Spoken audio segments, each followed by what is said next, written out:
السلام عليكم. النهارده ان شاء الله هنعمل مع بعض ألذ واسرع طريقه للجلاش الحلو المسكر زي البقلاوه، ومش بياخد اي وقت خالص مولس، وشكله وطعمه ولا يا ولا. من كتر حلاوته انا عملته مرتين في يوم واحد. اعملوا منه صواني كتير علشان هيخلص في ساعتها. بس ما تنسوش قبل ما نبدا تعملوا لايك وشير لو حبيتوا الفيديو، وتشتركوا في القناه. ويلا بينا نبدا على طول.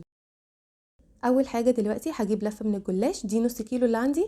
انا بخلي الورقه كده زي ما هو كله فوق بعضه، بس بفرده وبعدين ببرمها كده على ضيق على قد ما اقدر، وبعدين بلفها رول وبقطعها حلقات كده اهو من 14 ل 16 قطعه كده تقريبا. الجلاش ده كان عندي في الفريزر ما كانش فريش، وكمان كان نوعه مش حلو خالص، كان بيتكسر كده. وكمان السكينه كانت بارده كده شويه، علشان كده الاطراف بتاعته كانت بتتكسر كده شويه. بس لما جيت عملته مره كمان جبت جلاش بقى فريش كده لسه طازه، واستخدمت سكينه كمان حاميه فتقطع بسهوله من غير اي فرافيت خالص. دلوقتي بقى نجيب صينيه تكون مش كبيره قوي، يا دوب كده تكون على قد عدد القطع اللي احنا قطعناها بتاعه الجلاش، علشان لما احطهم كده وارصهم جنب بعض يكونوا مزنقين كده. ايه مزنقين دي؟ مش عارفه.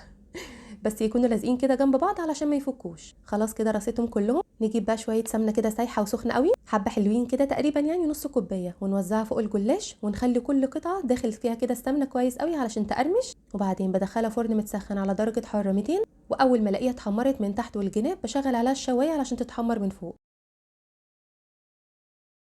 واول ما اطلعها من الفرن وهي لسه كده سخنه قوي قوي، نحط عليها شربات تقيل اللي عملناه في فيديو قبل كده مع بعض. الشربات دوت حكايه اسهل واحلى شربات هتجربوه. لو قعد عندكم سنه حتى عمره ما هيسكر منكم، وانا متاكده لو جربتوا الطريقه دي مش هتغيروها ابدا. نوزع بقى الشربات زي ما نحب. انا بحط شويه شربات كده، كميه ما تكونش كبيره قوي، بحطه اول ما بطلع الجلاش من الفرن والشربات يكون مطلعه من التلاجة قبلها بوقت، وبعد ما بيبرد بحط عليه شويه شربات تاني. بس المره دي بحط عليه الشربات واكون مطلعه من التلاجة علشان القوام بتاعه كده يبقى اتقل كده شويه، علشان بيفضل كده على الوش وبيدي لمعه حلوه قوي مش بتروح زي اللي بيتباع بره. نزين الوش بتاعه او ما نزينهوش زي ما تحبوا.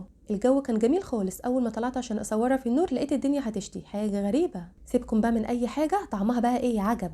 مقرمشه قوي ما يتشبعش منها. جربوها وقولوا لي رايكم فيها ايه. وما تنسوش لو حبيتوا الفيديو تعملوا لايك وشير، واشوفكم ان شاء الله على خير الفيديو الجاي، وباي باي.